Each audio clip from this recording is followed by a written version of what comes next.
Sizga to'lanadigan maosh 15-20 ming dollar. Hayot uchun xavflilik kuchayib boradi. Tarixiy mavzuda ishlaydigan rassomlar kam. Kvadratiga 500 dollardan yo 1000 dollardan. nimani yo'qotdingiz va nimani topdingiz? Sun'iy intellekt bizga yordamchi bo'lishi mumkin. Yaxshi kadr yetishib chiqara olmaymiz.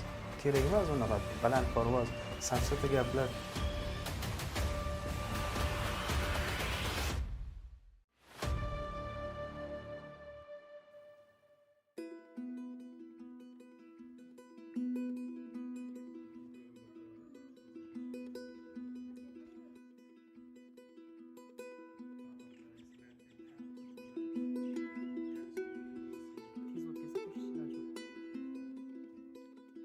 Biz hozir qayerdamiz?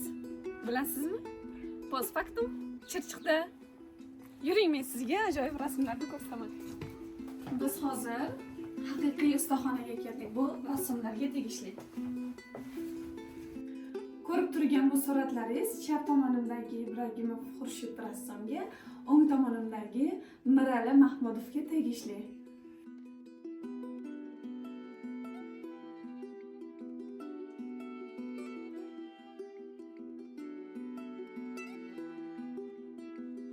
Sizga beradigan birinchi savolim, mana shu chizgan suratingiz haqida ozgina ma'lumot bersangiz.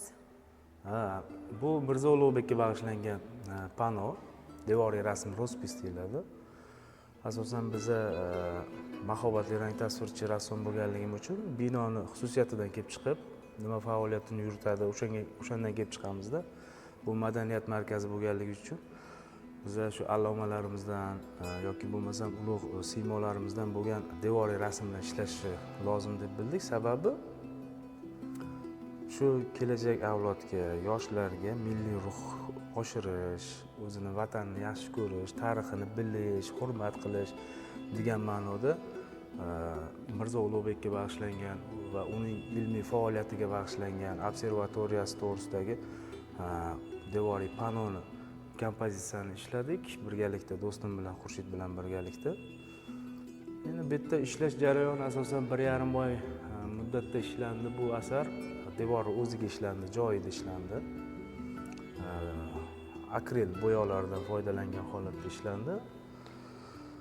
Nima desam ekan, asosan shu Mirzo Ulug'bekni biza qahramon sifatida markazga qo'yib, Ali Qushchi va uning yonida yana bir shogirdini tasvirlashga harakat qildim. Bizga ma'lum, Mirzo Ulug'bek ham shoh, ham astronomiya ilmiga juda ham ko'p hissa qo'shgan olim, dunyo miqyosidagi o'zini o'rni bor olimlardan hisoblanadi.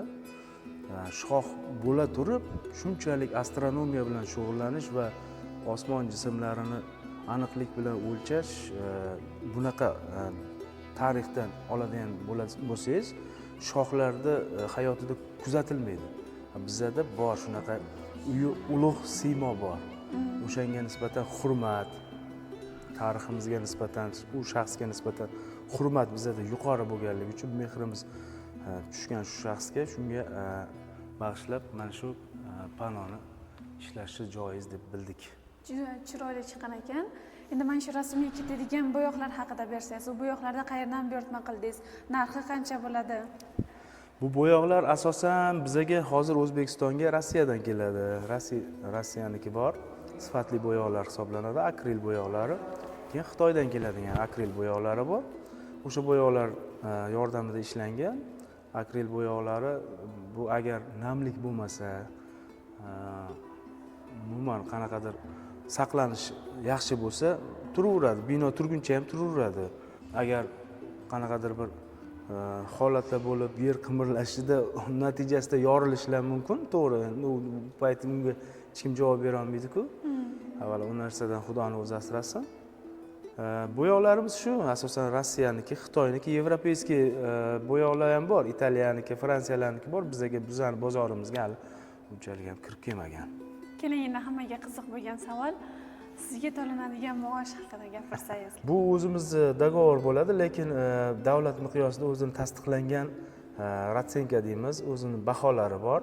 Devoriy rasmlarni o'zini baholari bor, mahobatli rasmlarni har bir masalan balandlikka chiqqan sari ishchi narxi oshaveradi. Sababi shunaqada inson masalan mana shu joyda ishlasa yuqoriga chiqqan sari hayot uchun xavflilik kuchayib boradi. Shuni hisobiga narxlar o'zgaradi. Davlat miqyosida o'zi tasdiqlangan narxlar bor, lekin ko'chada yuradigan narxlar ham bor.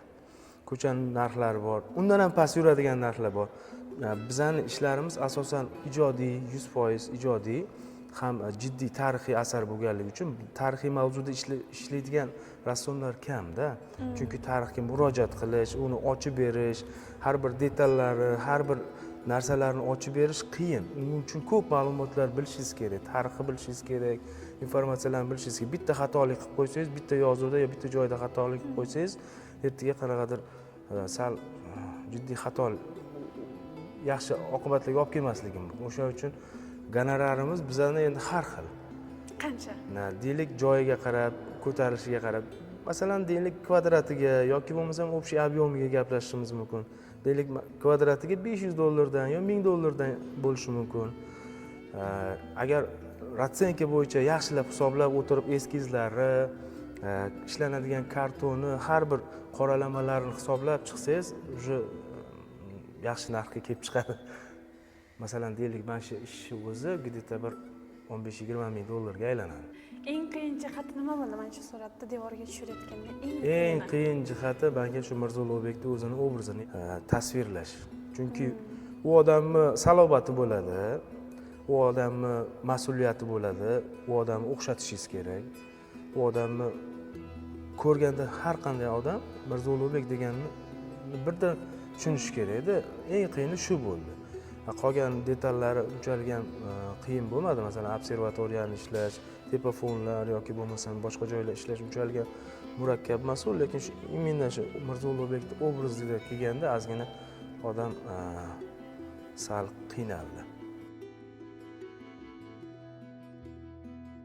Mirali aka, hozir kimni rasmini chizdingiz? Men dadam portretlarini ishlatdim. Dadam rahmatli bo'ldilar, ularning hurmatiga portretlarni ishlatdim. Shu paytgacha ishlamagan ekanman. To'g'risi oldin ham bir qo'l urib ko'rgan edim. Boya aytganimdek o'zingizga yaqin, seriozniy qanaqadir insonlar bo'ladi-yu. Salobati bor. O'sha insonlarning portretini chizishga qiynalasiz. Agar begona bo'lsa, umuman ko'rmagan insoningiz bo'lsa, u inson portretini birpas chizib tashlashingiz mumkin. Lekin bu portretni chizishga men ancha qiynaldim. Hozir ham masalan boshlaganimga 3-4 oy bo'lib ketgan buni. O'zi bir обычный portretni, mana shunaqa razmerdagi portretni 3-4 kunda, uzog'i bilan bir haftada tugatib qo'yadigan bo'lsak, 3-4 oydan beri shu portret ustida ishlayman, dadam portreti ustida. Qanaqadir mas'uliyatimi yo salobatimi nimanidir hisobiga tugatishga sal qiynalaman. Mana shunaqa portretlarni ishlagan. Buni tugallab bo'lgandan keyin nima qilmoqchisiz? Buni tugallagandan keyin xudo xolasa uyga olib boramiz, onamga sovg'a qilaman. Tug'ilgan kunlariga. Xursand bo'ladi albatta. Keyin ijodingizga qaytadigan bo'lsak, bu rasmni nimadan ilhomlangansiz, bu chiroyli qiz? Bu o'yinchi qiz, raqqosa qiz. Bilsangiz, raqqosa qizlarni nimasi, kiyimlar, liboslar chiroyli bo'ladi. Rang-barang, ko'z oladigan bo'ladi. Keyin tovusni eslatib yuboradi, nimasi, bir xil raqs o'zi ham tovusni eslatib yuboradi. Shu raqqosa qizni mana shunaqa stilistik yechim orqali mana shunaqa uslubda tasvirlashi ma'qul deb bilganman. Yuzlarini ham чисто realistik emas, sal stilizatsiya qilingan uslubda ishlaganman. Xayolan chizilgan rasm, kimgadir qiyoslanmagan. Yo'q, xayoldan deb ham bo'lmaydi. Material olingan albatta, lekin uni o'zgartirilgan. Yuzlari, qo'llari masalan bor inson bo'lgan. Bu yog'i o'zgartirilgan, ijodiy qarash bilan o'zgartirib nima qilingan. Adinga nima ko'chirilmaganda. Masalan, bu orqangizdagi surat nimani anglatadi? Agar rassomlar tushunishi mumkin, bizga o'xshagan oddiylar. Bu men bir kun kelayotgan paytimda qayerdadir ketayotgandim. Foyada gullar bo'ladi-ku, bilsangiz, tuvakdan gul qo'yib qo'yadi. Chiroyli gul osilib turadi. Shu menga yoqdi. Kafelda отражениялari bilan qanaqadir bir jimirlab turgan ekan. Biza masalan men ham tarixga yuzlanib ishlayman. Tarixga bo'lgan hurmatimni ko'rsatish uchun boyaginaqa devoriy rasmlarda tarixiy shaxslarni ochib berishga harakat qilaman. Lekin rassom o'zining ichki olami borda, o'sha ichki olamlarda mana shu asarlarimni ko'rishingiz mumkin. Men o'zimni dunyoqarashim bilan, o'zimni his tuyg'ularim bilan ishlangan ishlar bular. Bu realistik uslubda emas, biroz stilistik qilingan. Mana shu gultuvakka gullarini osilib polda bundoq turgani отражениялari bilan shuni siluetini chiroyli qilib tasvirlashga harakat qilganman. Buni endi ko'proq rassomlar tushunadi. Biz rassomlar masalan ko'rgan paytda faqatgina uni bargi, uning ustidagi tomchisi, unisiga emas, biz yaxlit ko'ramizda, o'sha joydagi go'zallikni yaxlit ko'rib, pitno deymiz, masalan shakllarda yoki bo'lmasa chiziqlarda yoki bo'lmasa ranglardagi go'zalliklarni ko'rib, o'shandan ilhomlanamizda, o'shani bir qanaqadir g'ayrioddiy ko'rinishda olib chiqib ko'rsatishga необычный deymiz-ku, bundoq qanaqadir boshqacha uslubda ko'rsatishga harakat qilamiz. O'sha yangilikka intilish, kreativniy bo'lishi ga intilamizda, o'sha narsa sekin-sekin boshqa narsalarga ham ta'sir ko'rsatadi. Boshqa sohalarga ham, nimalarga ham ta'sir ko'rsatadi. Deylik, masalan, hozir mana Tesla'ning mashinalari chiqadi. Tesla'ning kubik shakldagi, rubik shakldagi mashinalar. Обычный mashinalarimiz qanaqa? Такой stilli, silliq, dumaloq bo'lsa, uniki bolg'asimo qanaqadir yo'nilgan, qanaqadir Tesla'ning mashinasi bor. Bu ham bitta uslubdan ta'sirlanish. O'sha dizaynerni qaysidir rassomning ijodidanmi yo qaysidir nimadandir ta'sirlanib, o'sha dizaynni shunaqa yaratgan va u jamiyatga taqdim etilyapti, mana tatbiq etilyapti. Xuddi shunaqa arxitekturaga yoki bo'lmasam avtomobil sozlikka yo kiyim dizayni bo'yismi, nima bo'lishidan qat'iy nazar shu narsaga ta'sir ko'rsatadi. Mana shu yangilikka intilish, kreativlikka intilish ta'sir ko'rsatadi.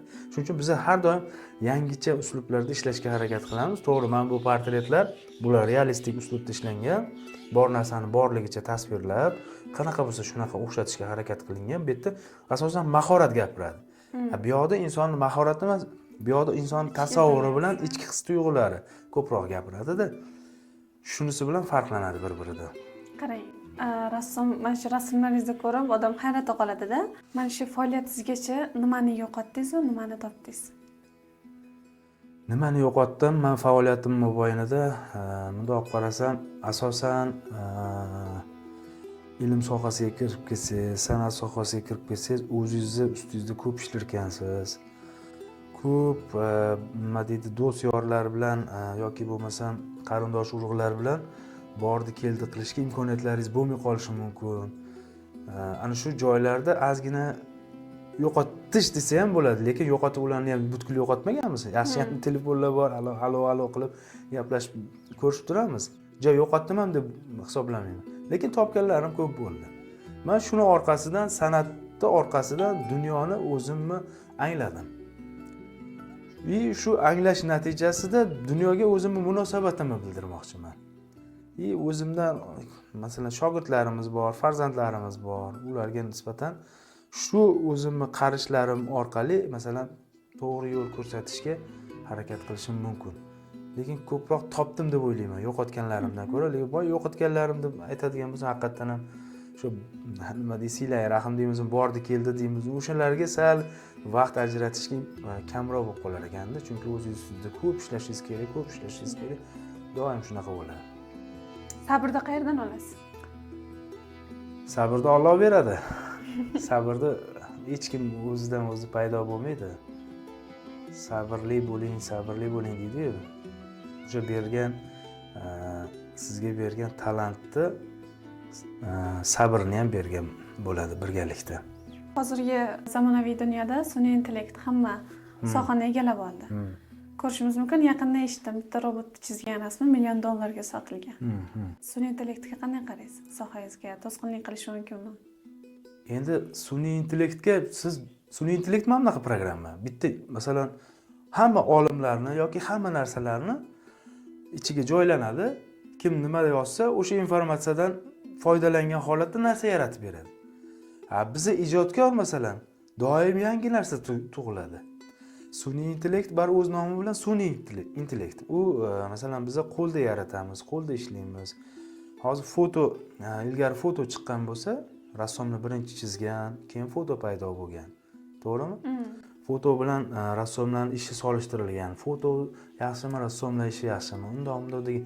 Bu ham xuddi shunga o'xshagan narsa. Sun'iy intellekt yaxshimi yoki rassomlarning ishi yaxshimi? Baribir qo'l mehnati oldindan bo'lib kelgan, boshqa narsalar kelib ketaveradi, lekin bu qo'l mehnati yo'qolmaydi. Sun'iy intellekt to'g'ri bizaga faqat yordamchi bo'lishi mumkin. Biron bir informatsiya kerak bo'ladigan bo'lsa, biron bir asar yaratishingizdan oldin informatsiya olishingiz uchun qanaqadir detallardan foydalanishingiz mumkin sun'iy intellektni. Lekin to'liq ravishda sun'iy intellekt bizaga na raqobatchi deb ham hisoblamayman, na bir men prosta unga yordamchi vosita deb hisoblayman xolos. Men undan hayiqmayman. Tushunarli. Qancha vaqtda ko'rgazma o'tkazib turasiz? Biza respublikada o'z ko'rgazmalar bo'lib turadi. Doimiy, masalan, Navro'zga bag'ishlangan, mustaqillikka bag'ishlangan yoki bo'lmasam yangi yilda bo'ladigan tabiat va rassom ko'rgazmalari, san'at haftaliklari, keyin o'zimizning guruhimiz bor, ustoz shogird guruhimiz bor. Har 2 yilda ko'rgazma qilamiz. Keyin o'zimiz personalni vystavkalar qilishga harakat qilamiz.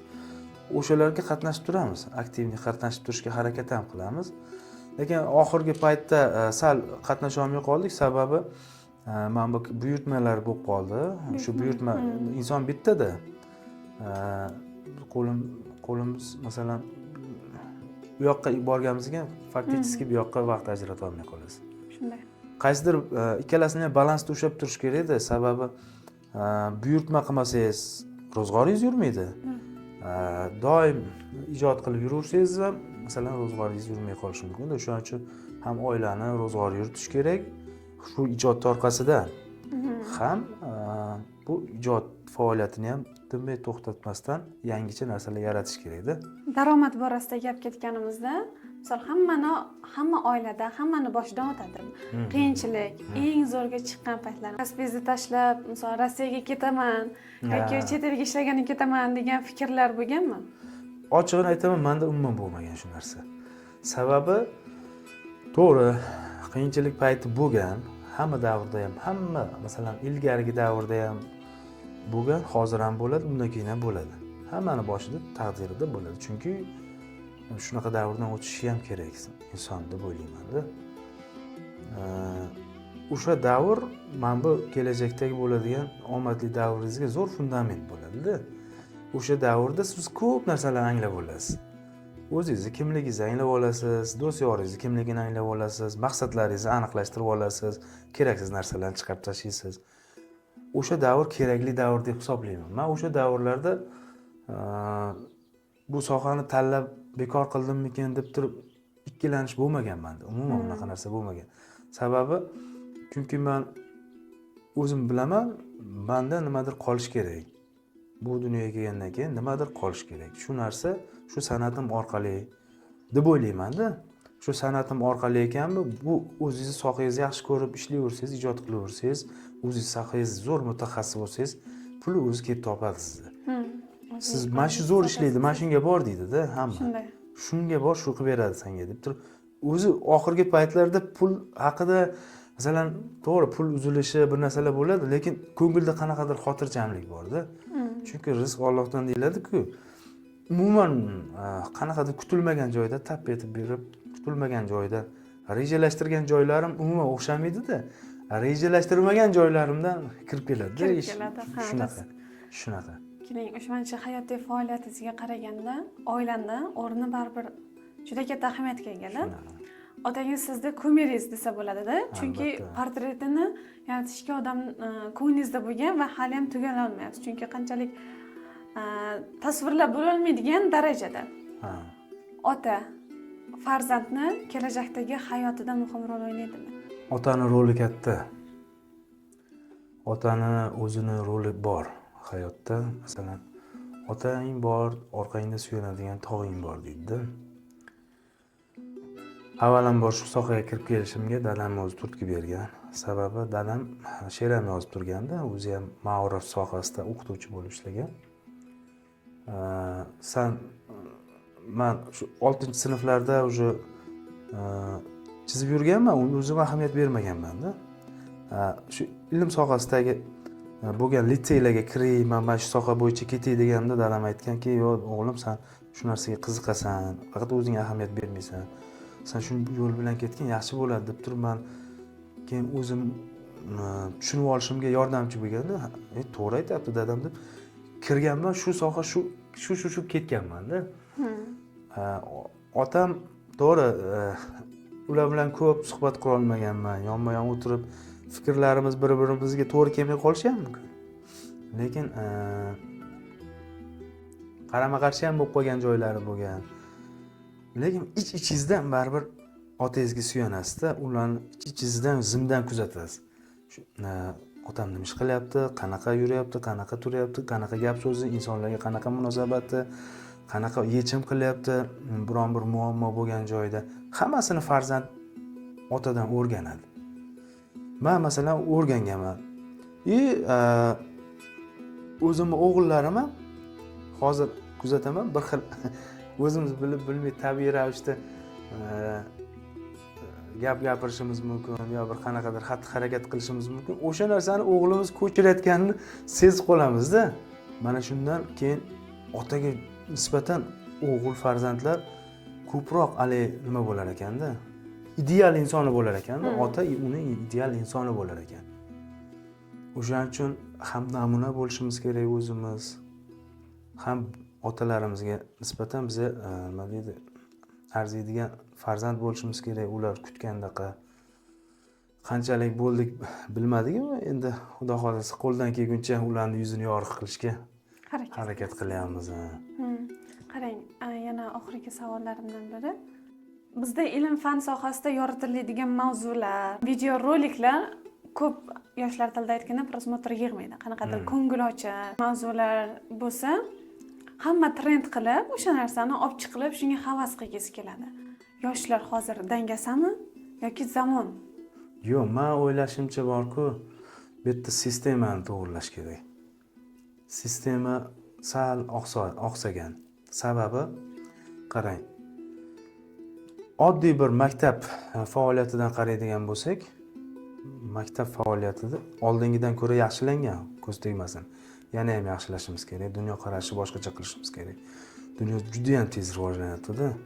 Mana shu rivojlangan paytda boshqa davlatlarda masalan sistemalari boshqacharoq, qarashlar boshqacharoq. To'g'ri, saviya kerak-da, umumiy saviya, betayin narsalarga qiziqish yoki bo'lmasam boyagi yengil-yelpi narsalarga qiziqish u saviyadan bo'ladi. Saviyani yaxshilash uchun inson avval ilmga qiziqish kerak. Ilmga qiziqqan odam unaqa bekorchi narsalar bilan vaqtini o'tkazishni xohlamaydi. Ma'nili narsalar bilan, kallani zo'r bilimlar bilan to'ldirishga, bir hayotini chiroyli o'tkazishga harakat qiladi. Ilmsiz, saviyasiz insonlar yetishtirib qo'yamiz biz. U nimani evazidan bo'ladi? O'sha saviyasiz oliy ta'limda masalan uni gapirsam bir xil joylarga tegib ketishi ham mumkin. Shunga oliy ta'limda yaxshi kadr yetishib chiqara olmayapmiz. Chunki oliy ta'limda tadbirvozlik ko'p. 3 yillik, 4 yillik ta'limda talaba ko'p tadbirvozlik bilan o'rganadigan bilimini o'rgana olmayapti-da. Kimnidir papkalarini to'ldirish evaziga talaba bir vositachiga aylanib qoladi. U bitirib ketdi. U boradi maktabda dars beradi. Maktabda dars beradi, undan battar saviyasiz o'quvchini tarbiyalaydi. Natijada jamiyat mana shunaqa saviyasiz holatga kelib qoladi. Bu taraqqiyot rivojlanishi bizga minusga ishlaydi. Ertaga istalgan davlat ilmsiz solishtiring. Mana shu 19 yoshli Xitoyning yoshi bilan 19 yoshli Yevropalik yoshi bilan, Amerikalik yoshi bilan, ruslarning, yaponlarning yoshi bilan bizning yoshlarni solishtiring. Nimasi IQ darajasi yoki bo'lmasa qanaqadir intellektual faoliyatini solishtiring. Bizniki qanaqa darajada? Haqiqatga 100% qaraylik. Kerak emas unaqa balandparvoz, safsata gaplar. To'g'ri, men o'zim ham o'qituvchiman, ham ijodkorman. Biz ijodkorlar to'g'ri so'z bo'lamiz. haqiqatga to'g'ri gapiradigan bo'lamiz. Sababi biz ularga dushman emasmiz. Biz vatanparvar, vatanni yaxshi ko'ramiz. Mana shu sistemalarni imkon qadar masalan, o'qituvchi papkasini to'ldirish uchun bitta tadbir o'tkazish kerak. Tadbirga kim jalb qilinadi? Talaba jalb qilinadi. Talabaning vaqti o'g'irlanadi. O'qituvchiga papka to'ldirishga majburiyatni kim qiladi? Rahbariyat qiladi. Shu narsalarni bundoq o'ylash kerak-da. Bu jamiyatga ta'sir ko'rsatadi-ku bu ertaga. Nima qilyapmiz biz? Qo'y papka nimani hal qiladi? Qo'y undan ko'ra sifatli kadr yetishtiraylik degan narsalarni o'ylashimiz kerak. Ana shundan keyin boyaga kerak emas narsalarga o'zi ehtiyoj qolmaydi. Bular bo'lmas narsalarga. Mana Turkiyani o'zida Bayraktarni masalan yaratgan. Hozir turkiyaliklar bizani Farg'oniy bobomizni nomini qo'yib kosmosga raketa uchirdi. Bizlarning nima kam joyimiz bor edi ularda? Farg'oniy qayerdan chiqqan edi? Bizdan chiqqan edi-ku. Xorazmiylar bizdan chiqqan edi-ku. Nimaga yo'qmi endi shular endi? Nimaga biz ularni yo'q qilishimiz kerak? Bor, har doim bo'lgan. Oramizda ham bor. Faqat ularni boyagina vaqtini bo'lar bo'lmas narsaga o'g'irlab, ularni qolipga solishimiz kerak emas. Rassom yoshlarga nimani tavsiya qilasiz? Ijodida kelajakka yuksalish uchun. Avvalambor tarixni zo'r bilish kerak deb o'ylayman. San'atni ham tarixini, o'zini ham tarixini bilishi kerak deb o'ylayman. Tarixini bilmasdan turib, hech qanaqa sohada hech qanaqasiga yutuqqa erishib bo'lmaydi deb o'ylayman. Tarixni yaxshi bilishimni xohlardim. Keyin zamonga to'g'ri nazar bilan qarashini, masalan, faqatgina rassom rasm chizib yurish emas, zamonni his qilish kerak. Bo'layotgan atrof muhitdagi hodisalarni analiz qilish kerak. Ularga munosabatini ekologiyaga, siyosatda nima bo'lyapti, jamiyatda nima holatlar bo'lyapti, hammasiga analiz qilib ularga o'z munosabatini bildirish kerak. Rassom faqat tabiatga chiqib chiroyli manzaralar chizib, chiroyli narsalarni tasvirlashdan emas maqsad. Rassom o'zining jamiyatda tutgan o'rni bor. Shu o'rnini anglash kerak. Mana shu maqsadlarni anglab yetishini istardim yoshlarimiz. O'sha maqsadlarni anglab yetsa, shunda yo'nalishi to'g'ri tanlagan bo'lardi. Yo'nalishi kim noto'g'ri tanlasa, hayoti behudaga o'tib ketgan bo'ladi. 50 yoshga kirsa ham o'zini kimligini, uslubini ham tanlay olmagan, tentirab yurgan rassomlar ko'p. 60 yoshga kirsa ham yuraveradi tentirab, nima qilayotganini bilmay. Bir hali san'atda o'zini san'at ekanligini, nima ekanligini anglab yetmagan, jamiyatda tutgan o'rnini anglab yetmagan rassomlar ham ko'p. O'sha narsalarni anglab yetishini istardim yoshlarning. Intellektual bo'lishini, butun olamni kuzatishini. Rassomga faqat O'zbekiston, masalan, men O'zbekiston farzandi bo'lganim bilan, men O'zbekiston vatanimni, butun dunyo borliq meni vatanim. Chunki men yerni farzandiman. Yer, butun yer, koinot, hamma joy meni vatanim hisoblanadi. Men hamma joyda kuylash haqqim bor. Hamma joyga murojaat qilishga bizda erkinlik bor. Tushunyapsizmi? Shu erkinliklarni tushunib yetishni xohlardim. Tor doirada emas, keng doirada qarashni yaxshi qilardim, tilab qolardim. Rahmat sizga. Salomat bo'ling.